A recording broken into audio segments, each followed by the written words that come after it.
Ćao još jednom svima. Nadam se da ste uživali u prethodnoj vožnji od Beograda do Divčibara. Tu sam kod blizu lokacije do koje sam hteo da idem. Tamo je zabranjen saobraćaj vozilima koja nisu u vlasništvu ski rezorta i zabranjen je saobraćaj ako niste stanar. Tako da do Divčibara, do kog sam hteo da idem, ne mogu da dođem jer ne želim da ostavljam ovde skuter i da se dole spuštam peške. Tako da sam samo ovde napravio kratku pauzu i sad krećem polako nazad za Beograd. Inicijalna ideja je bila da se vratim istim putem kojim sam došao, dakle preko Mionice, Bogovađe, Ibarske magistrale i tako dalje. Pa onda kao ajde da ne bih ponovo vozio istom rutom, ajde malo da promenim, da odem na drugu stranu, pa da izađem na autoput, tamo negde kod Lajkovca. Sad, da li ću da izađem na autoput ili ne, to još uvek ne znam, da budem iskren. To ću tek da odlučim, ali ono što znam je da ću da se vozim klisurom reke Gradac i da prođem pored Valjeva ili kroz Valjevo. To ćemo da vidimo. Ali u svakom slučaju menjamo rutu i ne vraćamo se baš onuda kuda smo došli. Inače, ovaj ovde put na šta liči, ovo je stvarno bruka i za Divčibare i za sve koji su ovde nadležni. Razumem ja da se ovde nešto i dalje gradi, da ovde ima dosta kamiona koji prolaze i to sve, ali malo je stvarno sramota da put izgleda onako. Insta360 kameru sam skinuo, jer mi se baterija istrošila u dolasku, to ste verovatno videli. A ja sam genije rezervnu bateriju ostavio kod kuće. U rancu koji inače nosim na posao. I u njemu mi obično bude sva ta oprema za snimanje, sve što mi treba, jer to uvek nosim sa sobom. Ovaj put, pošto ne idem na posao, nisam ni ranac poneo da ga ne vučem džabe.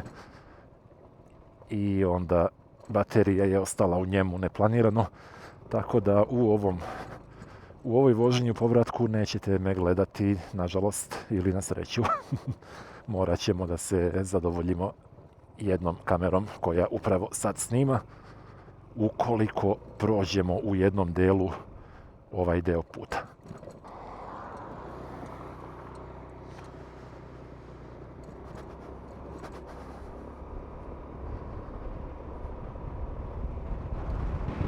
Ovo što navigacija pokazuje 39 minuta i 26 km, to je baš tamo do klisure reke Gradac, pošto sam nju obeležio kao prvu destinaciju, jer drugačije nije ni htjela da mi navigacija ponudi tu rutu. Valjda je previše daleko, previše sporo, verovatno nema smisla da se tuda ide do Beograda, ali ja baš tuda hoću da idem. 9 sati i 16 minuta. Vremena imam i više nego što mi je potrebno. Stvarno ne mogu da verujem da u centru turističke destinacije ovako izgledaju putevi. Ne znam, malo mi je nekako teško da u to poverujem, iako vidim svojim očima i osjećam pod svojim točkovima. Ovdje idemo sad pravo. Da, ovuda.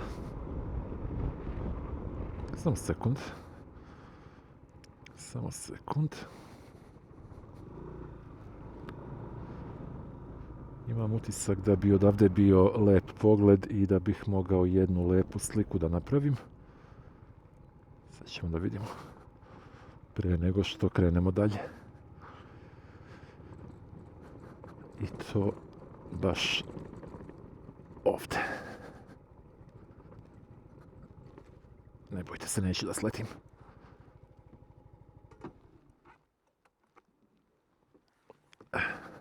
Op, stojiš. Ne stojiš baš najbolje, čekaj. Tu stojiš. Samo jedna sličica i nastavljamo dalje.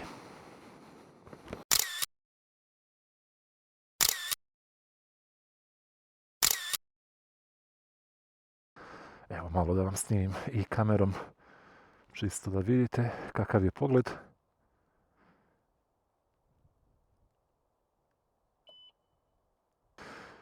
Ajmo dalje. Lep dan za vožnju, lepa planina, još uvijek, dok se i ovdje ne izgradi gdje god može da se sagradi nešto, a čini mi se da ide u tom smjeru, nažalost. Pa ako možete, dođite na Divčibare i uživajte dok možete. Još malo uživanja u lepim predjelima i u lepim prizorima. Ja moram malo više da se fokusiram na put, jer stvarno na mnogo mjesta ima ove rizle isto kao i u dolasku. Ajde što ima pored puta, nego ima je i na putu, ovako baš na sredini trake kuda ja prolazim.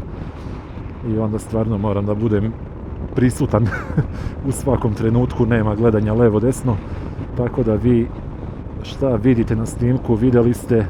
Žao mi je što ne mogu malo više da snimam levo desno i što nemam rezervnu bateriju za drugu kameru. Šta da radim?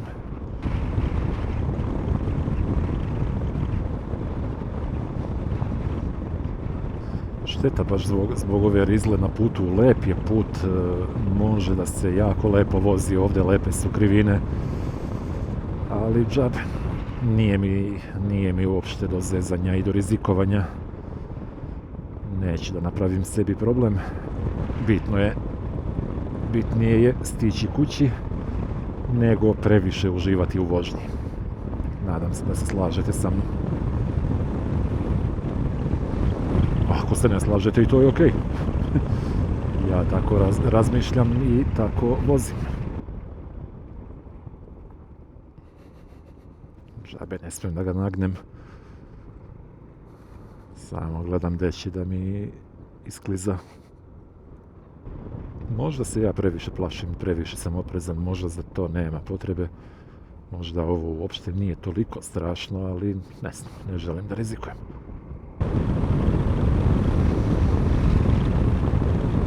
I dalje se osjeća onaj rezak planinski vazduh. Jako lepa promjena nakon disanja onoga šta god da dišemo u Beogradu. Baš onako, baš koristim priliku da se nadišem lepo dok još mogu.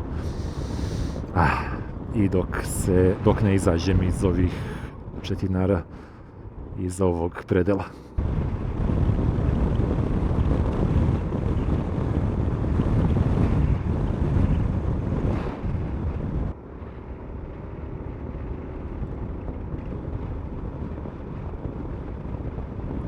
Ne znam kakav je sim sa potrošnjom, ali po nekoj mojoj računici ima dovoljno goriva da se vratim do Beograda, sigurno.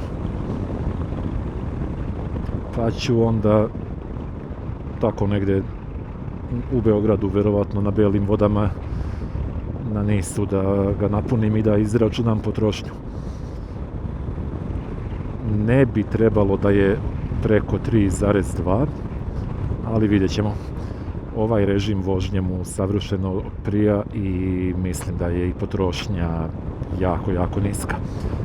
Ne bih da zvučim kao da sam ponovo opterećen potrošnjom i da ponovo razmišljam kao onda kad sam vozio Mustanga, jer svjestan sam da često pričam o potrošnji u posljednjih nekoliko klipova, ali jednostavno ne mogu da ne pomenem, jer to je jako prijatno iznenađenje za mene i oduševljava me svaki put kada odem na ovako neke malo duže vožnje.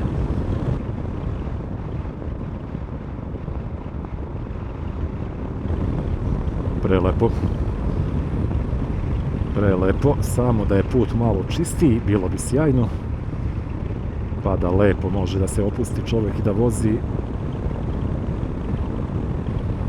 Ali ni ovako nije toliko loše. I na raskrsnici idemo desno, Valjevo, tako je. Valjevo. Nema ništa.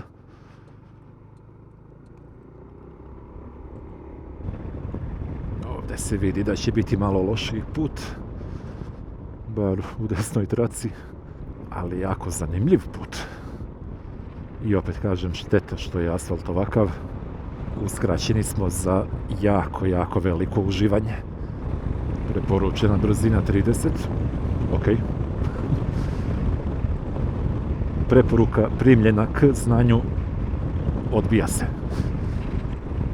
Ne mogu da vozim 30. Dobro, kad uđem u krivinu možda da, ali na ovim pravim delovima dobro, ovdje i nema šanse da se ide brže od 30 u ovakvoj krivini na ovakvom asfaltu.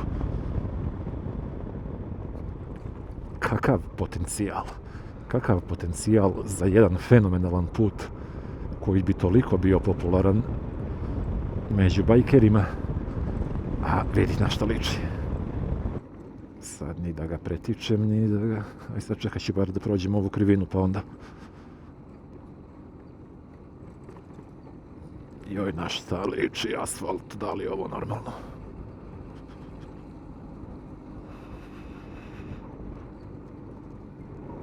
Ajde da probamo. Dovoljno ide sporo, a dovoljno je i širok put da sam smeo to da uradim. Baš je lepo. Baš je lepo i baš mi je žao što nemam malo više vremena da se češće vozim ovakvim predelima i ovakvim putevima i što sam ograničen na onih par sati pre odlaska na posao. Ali šta da se radi? Možda se i to promeni jednog dana.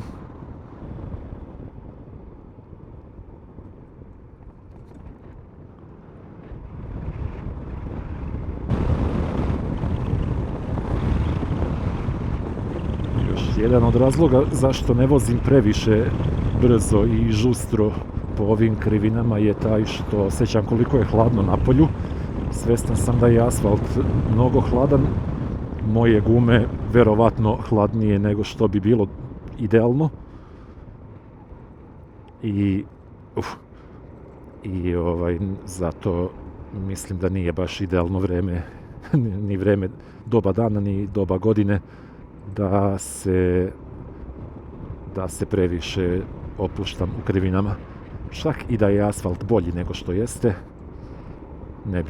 ne bih voleo da preterujem. Neka velika ptica mi je preletela put, jastreb ili tako nešto. Nisam siguran, nisam lepo video.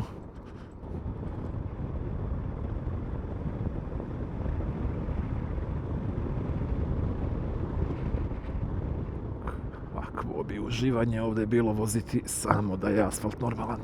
Ne znam po koji put to kažem, ali moram. Jednostavno moram to da naglasim. Tako lepe krivine, toliko širok put,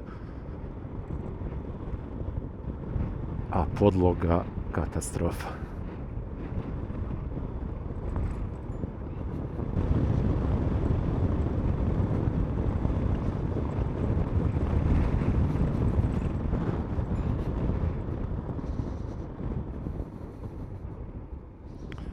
Put je takav da ću ja verovatno ponovo, kao i kad sam dolazio na Divčibare, kao što sam ceo onaj uspon ostavio u snimku.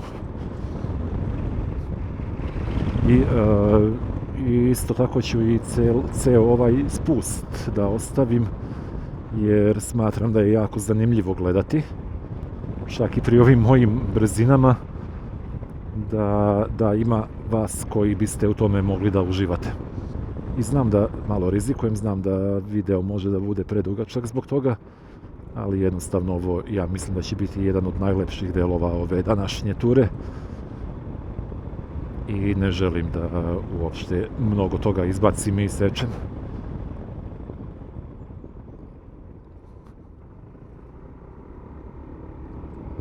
Prelepo.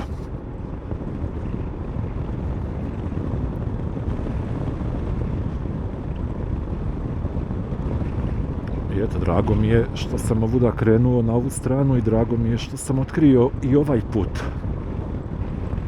Ne najbolji kojim sam se ikad vozio, ali opet jako zanimljiv.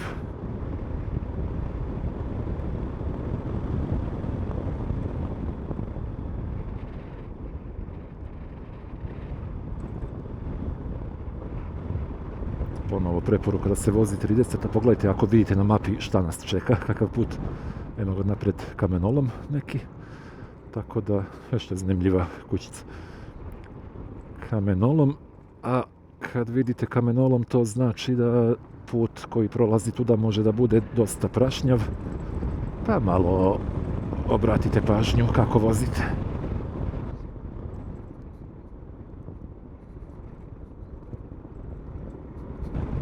Taman se malo opustim i taman počnem lepo da vozim i onda naiđem na onaj užas od puta.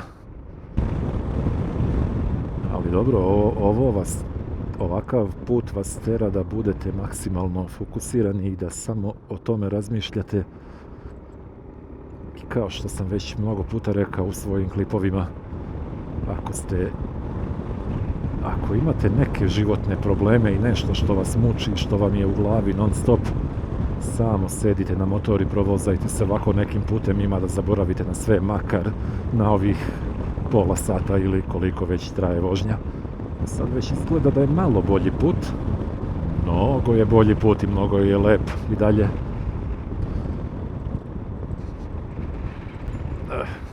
Sad opet počinje malo lošiji put jer smo prešli iz jedne opštine u drugu koja očigledno nema toliko budžeta za održavanje puteva. Opasnost narednih 2000 metara zbog kamenoloma, pretpostavljam. Ali ćemo samo ovdje da usporimo u krivini zbog prašnjavog puta, pa ovdje onda još ima i vode na putu, pa se ta voda pomešta sa prašinom i dobijete led. Ili nešto mnogo gore od leda. Ovo je već lepo. Ovo je već put u kome može da se uživa onako propisno.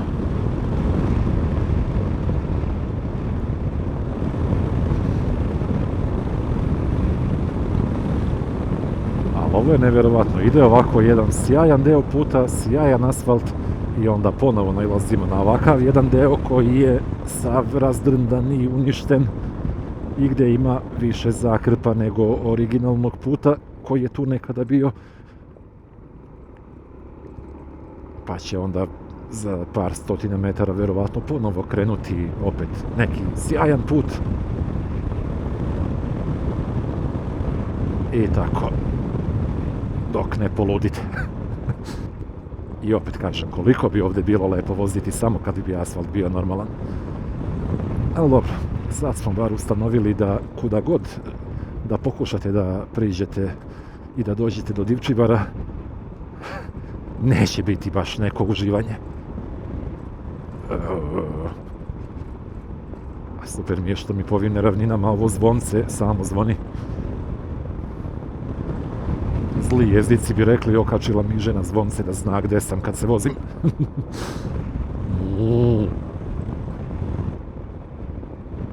Čoveče, istrese mi sve što imam od unutrašnjih organa.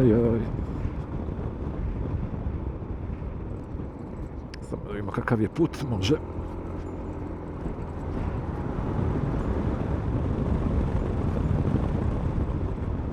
Odron kamenja sa desne strane, na to bih morao isto da pazim. Ima dosta kamenčića i većih i manjih na ivici puta, evo ga jedan baš na sredini trake. Prilično zeznut put, pogotovo ako ste na motoru. Opet sjajno mjesto za odron kamenja. Doduše malo dalje od puta, tako da ovdje ne bi bio toliki problem ako bi nešto krenulo.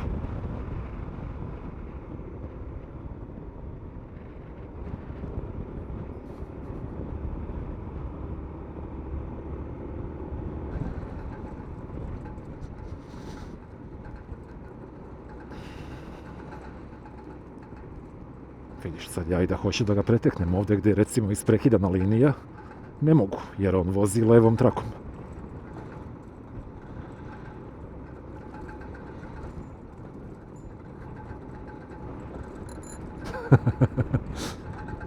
Pomeri se!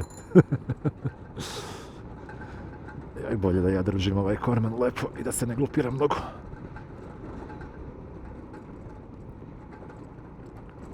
Dobro, počinje malo da mi bude žao što sam krenuo ovim putem.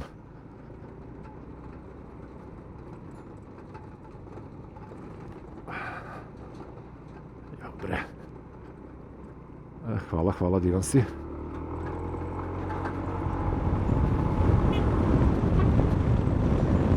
Hvala.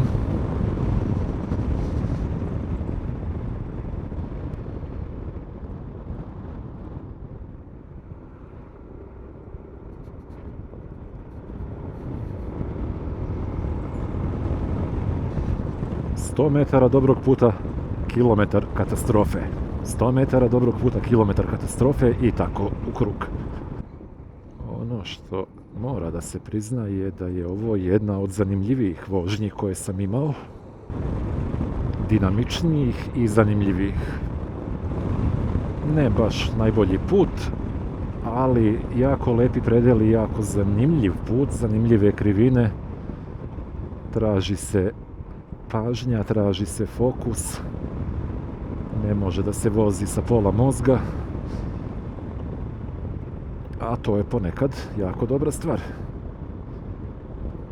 Da li da se držiš svoje trake, druže, a?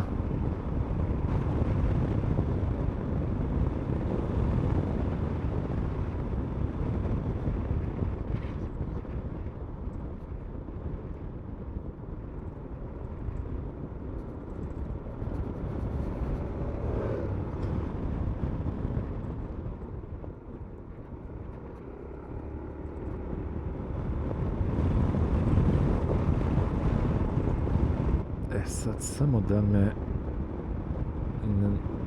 ovo me sad nervira na navigaciji. Stigao sam do ove prve tačke i ja sad moram da kliknem ovo next stop, jer retardirani Google ne ume sam da nastavi. I sad ja u rukavicama to ne mogu da uradim, jer ovaj moj telefon i ove moje rukavice baš i nisu kompatibilni. Tako da ću morati da stanem negdje i da skinem rukavicu i da onda pritisnem ovo next stop da bi mi uključio navigaciju za ostatak puta. Bez veze. Dobro, ovo mi se baš i ne sviđa. Mogli smo ovo da izbegnemo, braće Srbija. Šta kažete? I ovdje neki kamenolom.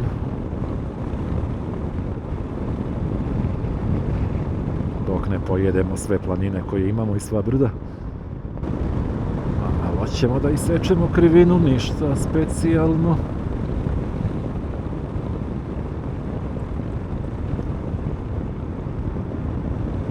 Uiii.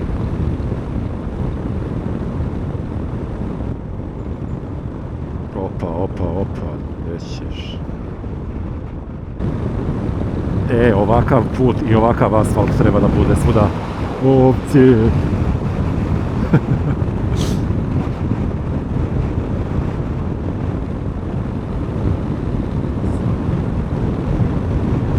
Da voziš.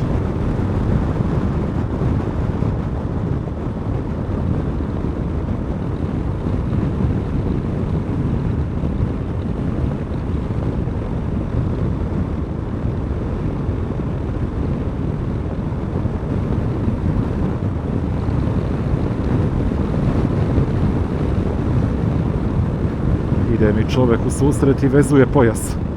Valjda je pomislio od mog žutog prsluka da je nešto opasno. Izvinjavam se i drago mi je što sam ga naterao da veže pojas. To bi bilo to od prirode. Sad, nećemo da preterujemo sa brzinom, ipak smo u naseljenom mjestu, a ne znamo kakvi su ovdje običaji. Ima li radara, ima li presretača. Čim vidim pored puta parkiran auto sa zatamljenim staklima, malo se uznemirim. A ovdje je put, jedan od kandidata za najgori deo puta na ovoj današnjoj ruti. Ovo je strašno. Valjevo. Može li ovo malo da se sredi?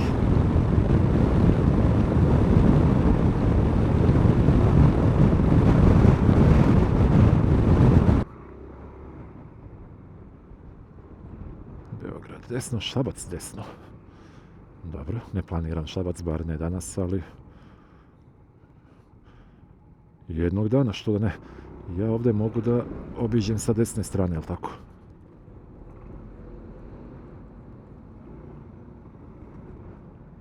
Šta ovaj radi sad?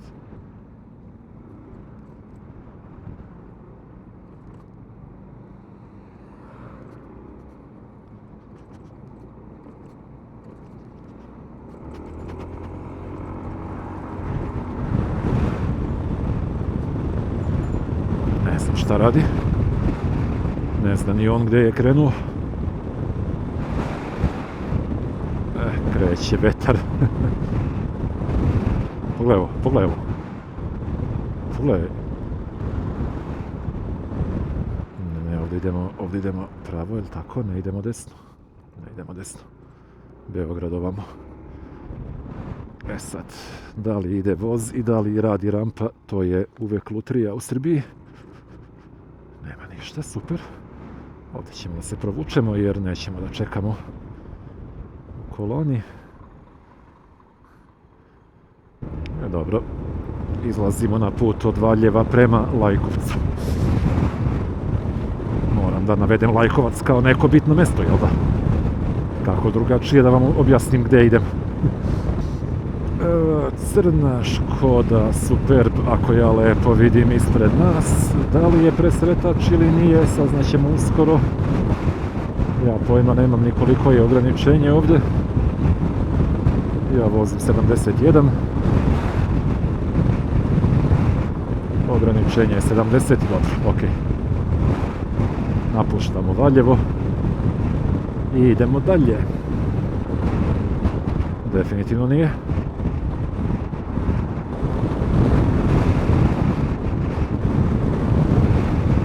Jao ljudi, kako je lep dan za vožnju. Koliko mi je drago što sam baš ove nedelje uzeo godišnji odmor, ne mogu da vam opišem. Plašio sam se malo da će da ovo ludo vreme poludi opet i da će baš ove nedelje, kakav sam baksus, biti neka kišetina i neki snegovi. Međutim, to se izgleda neće desiti. Bar je danas vreme sjajno, malo me ovaj vetar onako, nije čak ni da me nervira toliko, ali moglo bi baš i bez njega da prođe. Ali ajde, ne može sve da bude savršeno. Sad, idemo li na autoput ili ćemo da idemo lokalnim putem za Lajkovac? Mislim da ćemo ovo drugo, znači Divci Popučke, a putokaz za Lajkovac nema. Jao, diskriminacija. Strašno. Beograd 82 km.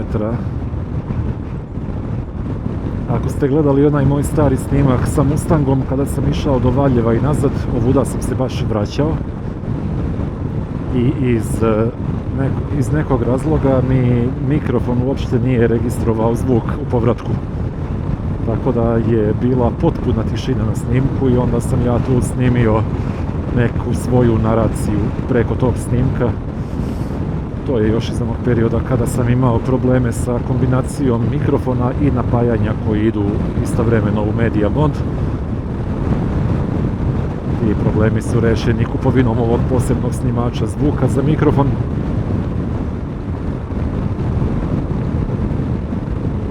Tako da se ja nadam da se sad čujemo lepo. Znači, evo nas na putu od Valjeva prema Lajkovcu. Vozimo pored Lajkovačke pruge. Moram tako da je nazovem. Mislim, to je pruga Beograd-Bar, ali s obzirom na moje korene i moje poreklo, ja je zovem Lajkovačka pruga. Hvala lepo. Nema na čemu. Sad, bilo bi tu usput još dosta nekih stvari i nekih mesta koje bih ja voleo malo da obiđem i da snimim, ali onda bi ovaj klip već bio zaista predug, tako da to nećemo da radimo. To ćemo da ostavimo za neku drugu priliku.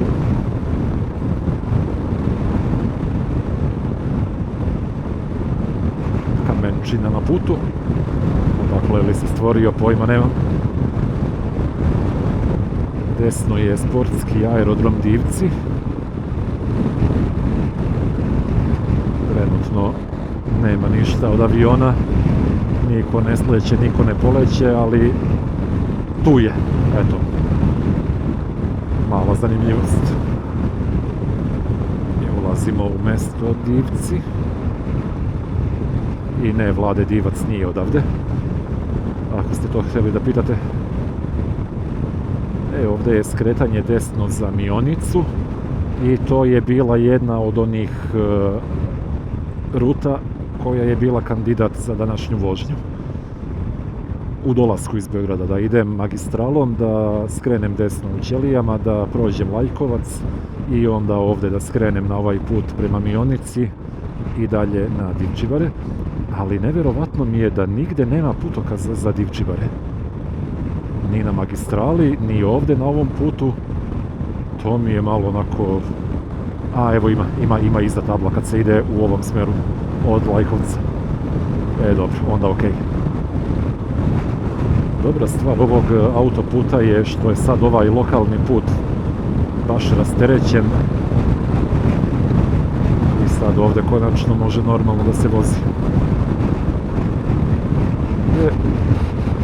Ovdje je negdje naplatna stanica Lajkovac, ja mislim. I ovo nam je posljednja šansa da izađemo na novi autoput ako to želimo, ali ja to ne želim. Jer i zbog ovog vetra, a i zbog činjenica da vozim skuter, jel da? Nije mi baš, ali ovo propalo, nije mi baš idealno da idem autoputem, bar ne danas. Tako da ćemo to možda da ostavimo za neki drugi dan i neku drugu vožnju. Ovaj put idemo regionalnim putem Lajkovac, Ibarska magistrala i dalje za Beograd. Opa, 100 na sat. Ako ćete da mi verujete, nisam ni osjetio. Ajde, bar da ga držimo na 90, ne moramo pretjerivati. Ili što bi rekao moj sad već pokojni profesor filozofije iz gimnazije, nećemo sad pretjeravati, nećemo sad da pretjeravamo. Ovdje je opet kamenolom i opet mnogo prašine na putu. I dobro došli u opštinu Lajkovac. Idemo pored Kolubare, odnosno vozimo pored Kolubare, pored pruge, pored autoputa. 3 u 1.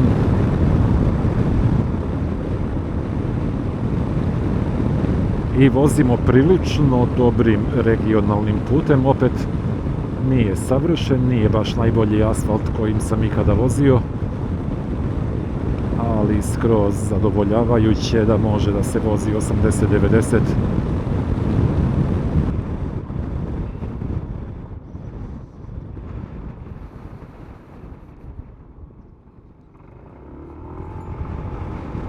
Nećemo sigurno za traktorom voziti. To baš nema smisla. Pored toga što je malo bučno ispod ove kacige, nije baš najkvalitetnija kaciga na svetu, ja nemam one čepove za uši, a sve više razmišljam o njima i mogao bih možda da ih nađem, mada ne pričam. Ne sviđa mi se ideja čepova jer koristio sam ih jedno vrijeme svaku noć da bih mogao da spavam normalno. A imam prilično problematične uši i jako lako dobijem neku infekciju, plus još držim slušalice na ušima svakog radnog dana jer imam povremeno sastanke sa drugim kolegama i onda bih stvarno izbjegao još i tokom vožnji da guram uši i tako nešto. Sad ne vozim ni ja nekim, ne znam ni ja kakvim brzinama, neki ne znam ni ja kakav, koliko glasan motor. Razmislit ću, vidjet ću. Ovdje idemo desno, a pravo je autoput na koji trenutno ne želim da idem.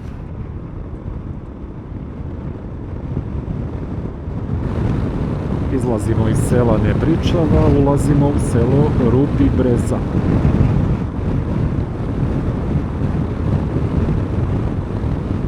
Selo čije je ime uvek bilo misterija kako se tačno izgovara. Rubi Breza, Rubri Breza, Rubri Beza, ali evo sad znam, pod pretpostavkom da je onaj znak tačan. Jer sam video recimo blizu Lazarevca 2 putokaza, na jednom piše Šopići, a to selo se zove Šopić, koliko ja znam, živim ceo život u Lazarevcu. A na drugom putokazu piše Veliki Crljani, umjesto Crljeni. Tako da više ne verujemo ni nadležnjima u putevima Srbije. Ali ono što znamo je da upravo izlazimo iz Rubi Breze i ulazimo u Lajkovac. I da će ovdje izgleda malo biti gužva, pa ćemo da malo usporimo. 182 km od polaska. Ti bih hteo levo isto, izvinjavam se. Još nije skrenuo levo. On je dao migavac 200 metara ranije, još nije skrenuo levo. Tek sad skreće. Tako da ga nisam mnogo ometao. Ti ćeš bez migavca da skreneš, tako. Već ćeš.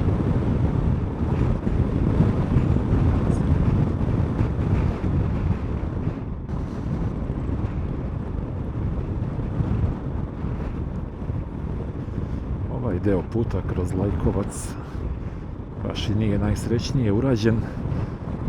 Uvek je bilo ovako neravno i nikako da to srede i da ga urade kako treba.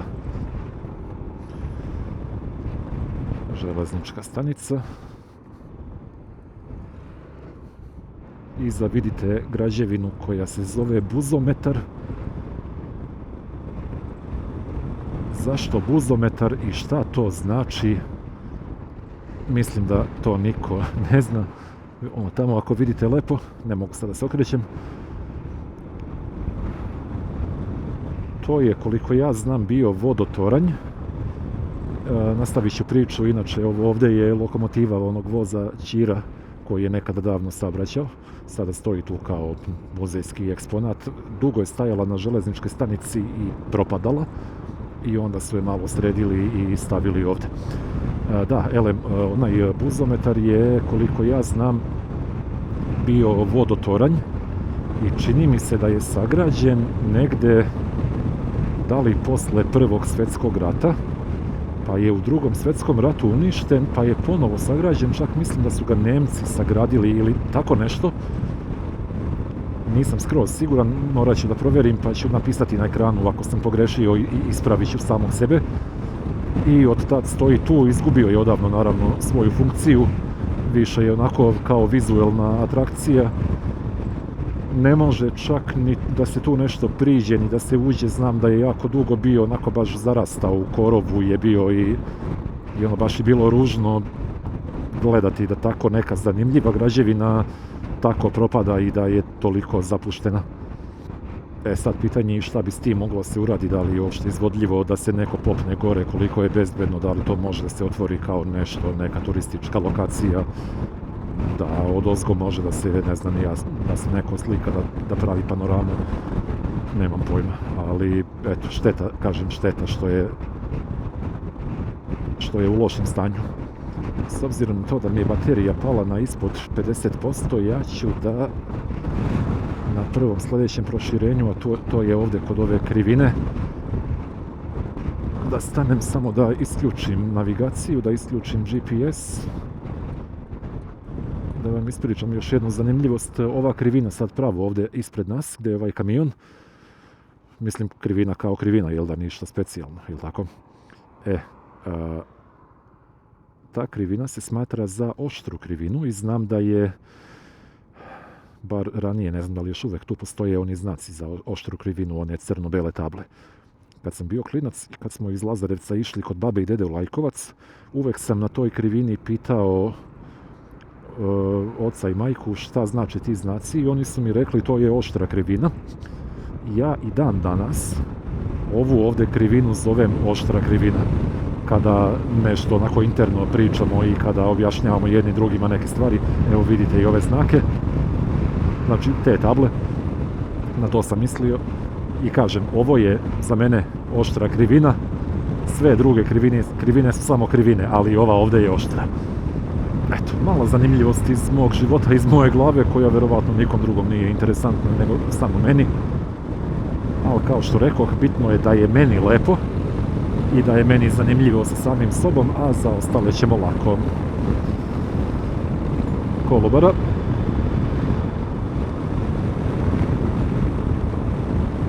Goriva imamo, možda bih mogao neku vodu ili kafu da uzmem ovdje na OMV-u, ali iskreno mrzi me sada i da prekidam snimanje i da razmontiravam sve ovo što imam od opreme i ovo što sam namontirao u kacigu i na kacigu.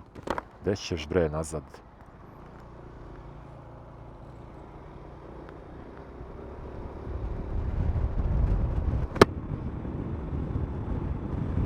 Izlazimo na Ibarsku magistralu i idemo još nekih 60 km do Beograda.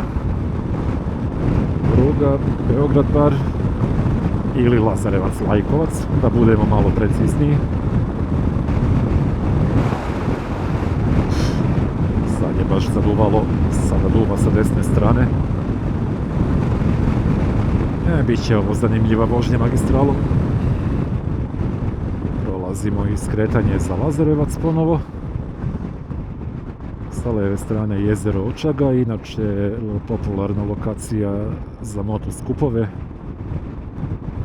Ja nešto i nisam fan istih, tako da ne krećem se po takvim manifestacijama, ali eto, ako nekog interesuje. Koliko vidim nema nikoga, mislim da možemo u preticanje.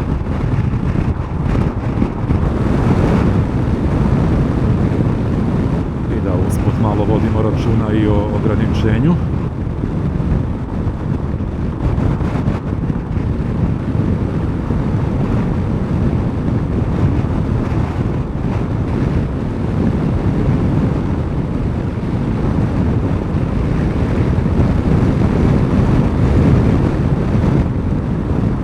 Hitno moram da nađem neki drugi položaj za ovu kameru, jer osjećam kako mi vetar okreće kacigu u levo. Znači sa desne strane imam jak bočni vetar i on udara tačno ovdje u kameru i pomera nju i ceo ovaj sklop i ovaj mehanizam. Pomera ceo ovaj sklop, rotira sa sve kacigom. Ne znam koliko se čuje, koliko je bučno na snimku. Autobus kreće u preticanje.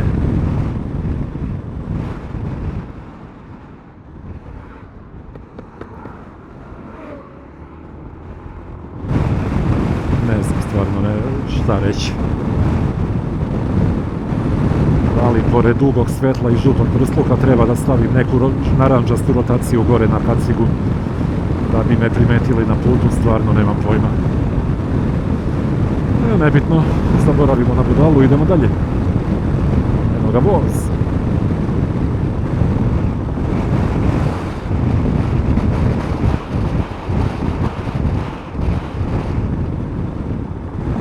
Nekako mi se čini da ima mnogo više kamiona na magistrali nego što je to uobičajeno. Voze relativno brzo, ne prave neke zastoje i to. Jedina dva usporavanja koje sam do sad imao su bila zbog putničkih vozila koja voze 60-70 iz nekih neobjašnjivih razloga. I to mi nikad nije bilo jasno. Ljudi koji na magistrali voze 70 na sat. Razumijem da vozi 50, jer misli da je neko naseljeno mjesto tu. Razumem da vozi 90, jer je u fazonu ok, ograničenje 80, nije strašno da vozim 10 na sat više, ali 70 ne mogu da razumem. A mislim da je 70 ona brzina koja nervira najveći broj vozača iza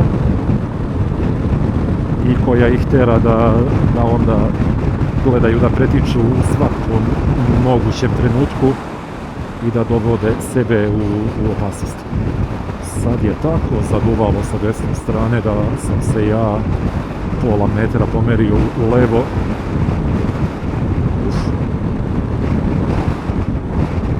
Da, definitivno ulazim ponovo u vetrovito područje. A u čoveče kako duvo. I to tačno, kada izađem na neku čistinu gdje nema ni drveća ni bilo čega drugog pored puta, onda osjetim kako me udari onako, evo sad ovdje, opa, vidi, ode skuter metar u levo. Ludilo. Sim je negdje na polovini rezervoara, koliko, bar ako je vjerovati ovom meraču, a ja sam prešao 207 km. Mislim da će ovo biti novi rekord u potrošnji. Mislim, novi rekord po pitanju minimalne potrošnje. Ostanite sa mnom do kraja snimka i saznaćete. Napravio sam jednu grešku jutros, nisam poneo vodu nikakvu. Mislio sam da jesam, ali sam zaboravio da spakujem flašu sa vodom. I tako ništa nisam od jutros popio, što vjerovatno i nije baš najpametnija stvar.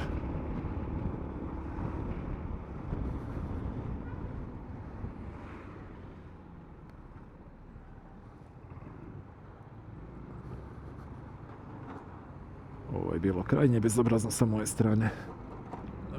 Šta sam počeo da pričam, da. Nisam ništa poneo za piće i ništa, kap vode nisam popio od jutros od 7 sati. Sad je 10:45. Ne preporučujem da to radite. Bitno je ostati hidriran iz više razloga, pogotovo kad ste na motoru. Ali ajde, nadoknadit ću to kad stignem kući. Što je zanimljiva kuća, ovo prvi put vidim. Prolazim vuda 2 puta nedeljno, ali ne mogu baš iz kola da razgledam. Prvi put vidim ovu kuću sad i ovu fasadu. Sad imamo kombinaciju bočnog vetra i turbulencija koje mi pravi ovaj šleper ispred. Dinamični uslovi vožnje, kako bih rekao, ali brzina kojom vozimo je krajnje zadovoljavajuća, tako da nemam nikakvih zamerki, pa čak ni na kamione na magistrali. I rekao sam ja već mnogo puta, ne na snimku nego onako za sebe ili u razgovoru sa drugim ljudima, retko kad su kamioni na magistrali ti koji prave zastoj i koji prave gužvu i kolonu. Obično to bude putnički auto i vozač koji baš i nema iskustva, znanja, hrabrosti, samopouzdanja ili pomalo od svega toga i koji baš i nije sposoban da normalno vozi magistralom kako bi trebalo da se vozi. Namjerno vozim malo bliže desnoj ivici jer iza mene se nabija neki koji bi hteo da pretiče, pa da mu malo ostavim prostora da ne bude baš potpuno bezobrazan, pošto već ja ne planiram da krenem u preticanje.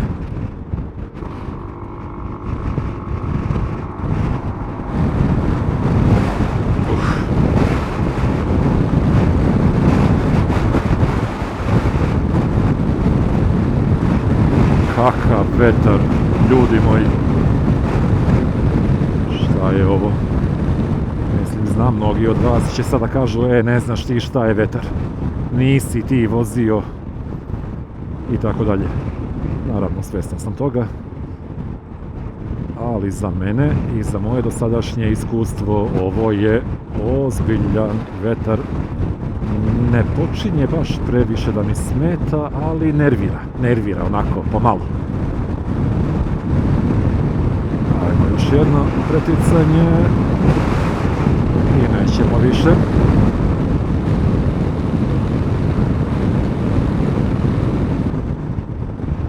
Ulazimo i u meljak i u gužvu, najvjerovatnije. Tako da ćemo sad malo da usporimo.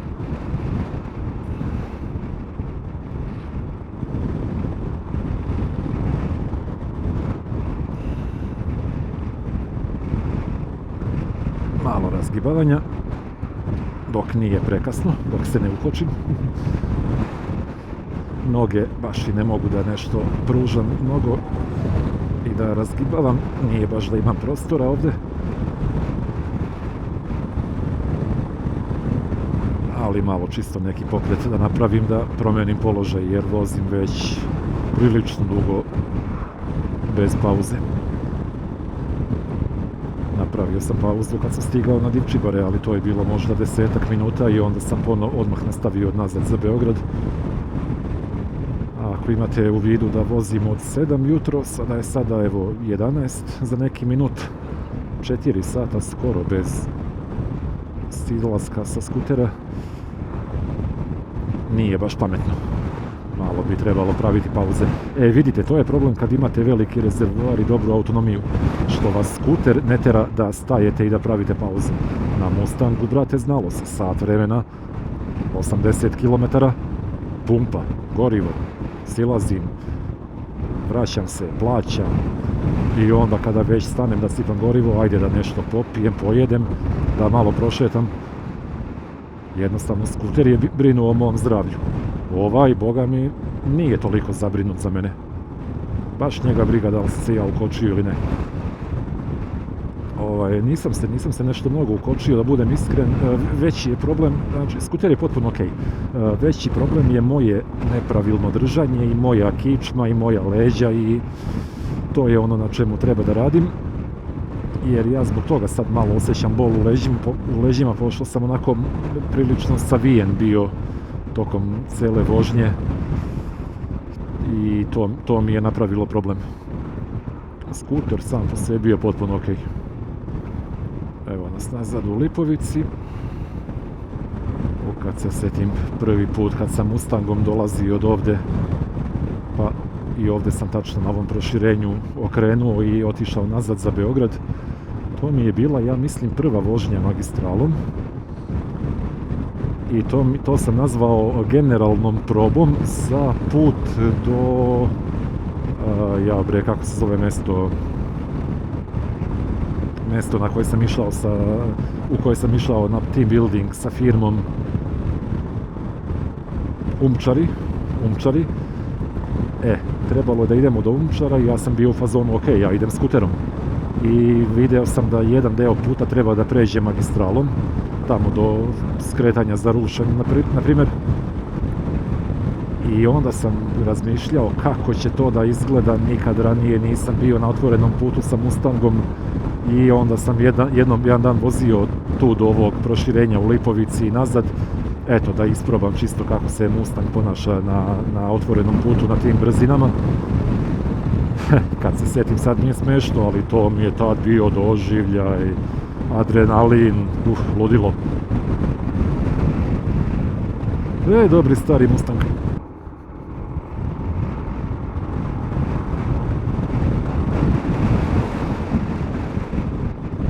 Sad odavde negde očekujem da će vetar da me ubije.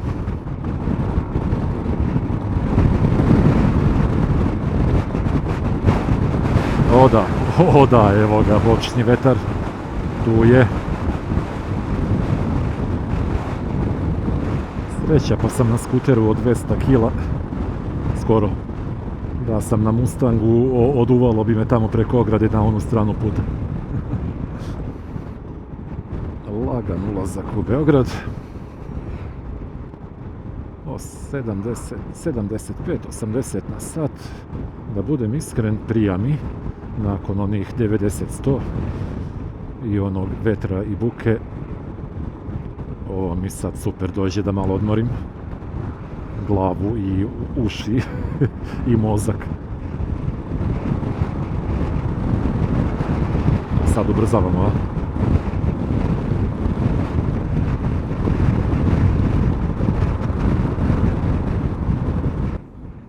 I ulazimo polako u Beograd.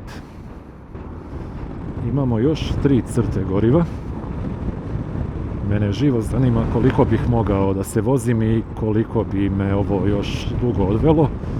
Tako da, bilo bi lepo, ali malo bih ja stvarno da odem do kuće, da pijem malo vode, da ispravim leđa i da prebacujem polako ove snimke na kompjuter i da počinjem sa montažom, jer bit će ovdje dosta posla. A što se mene tiče, već sutra planiram još neku vožnju. Ako bude bilo samo vremena i ako napolju vreme bude bilo ovako lepo. Škoda Superb sa zatamnjenim staklima, vozi 50-60 na sat. Tablica je BG RS. Jako je velika vjerovatnoća da je to vozilo službenih organa i da možda navlači mlade i neiskusne vozače skutera da ga preteknu preko pune linije i da još usput i prekorače brzinu. Odavde ne vidim nikakvu kameru, nije toliko tamno staklo, ne bih rekao da je presretač, ali neću ni da rizikujem. Stižem na benzinsku pumpu i ovako inako za 2-3 minuta i tu planiram da stanem, tako da mi ne znači ništa sad da ga pretičem i neću ništa dobiti. Ljudi, 244 km od polaska jutros. 11 sati i 13 minuta, znači ja vozim oko 4 sata. Sad ćemo da vidimo i kakvi smo sa potrošnjom. I hoću da ga napunim do samog vrha, baš kao što sam ga i prošli put napunio kad sam sipao gorivo, čisto da bude vjerodostojno. Dobro, to je to. I sad više se dešava. Ne registruje uopšte ključ da je to u blizini. Nije pored telefona, telefon je ovdje. Ja moram da ga izvadim iz džepa, da ga prinesem. I to mi se dešava isključivo nakon sipanja goriva. Ni u jednoj drugoj prilici. 675 po ceni od, nije 5 nego 7,5 po ceni od 1,79, a trenutna kilometraža je, koliko me nervira ovaj keyless sistem, trenutna kilometraža je 6537. Inače prešli smo ukupno od posljednjeg sipanja goriva 244 km. To ću da resetujem i kažemo ok. Potrošnja 2,76 litara. Apsolutni rekord za ovaj skuter od kad sam ga ja kupio. Svaka čast. Mislim svaka čast vozaču. A svaka čast i skuteru. Narode, ako se ovo i dalje snima, ja pojma nemam da li mi dalje radi i kamera i mikrofon se i dalje snima. Ja mislim da ovom prilikom, u ovom trenutku mogu da vas pozdravim sve. Da. Cin, cin. Pozdravljamo sve koji su se vozili sa nama do Divčibara i nazad. Izuzetno lepa vožnja i lep dan, ako zanemarimo ovaj vetar i par jako loših deonica i u odlasku i u povratku, ali sve ostalo je bilo savršeno. Veliki pozdrav od mene za vas. Pazite ovo. Znači, ovo nemojte nikada da radite, ali kad ljudi ne znaju šta hoće, ali mogu ja da se ovdje provučem, a šta mislite vi o tome? Ja mislim da mogu. Kad ljudi ne znaju šta hoće, ja moram da ovo radim da bih stigao tamo gdje hoću. Vidimo se mi ponovo u narednom klipu. Ja trenutno pojma nemam gdje ću da vozim i šta će to biti. Znam da će biti neka malo duža vožnja, da iskoristim ovo slobodno vrijeme i ove lepe dane, ili ove lepe dane i slobodno vrijeme, ili lepo vrijeme i slobodne dane, kako god. I znam da ću i vas povesti na taj put. Do tada, lep dan želim, polako vozite i uživajte u životu. Vidimo se, čujemo se. Ćao.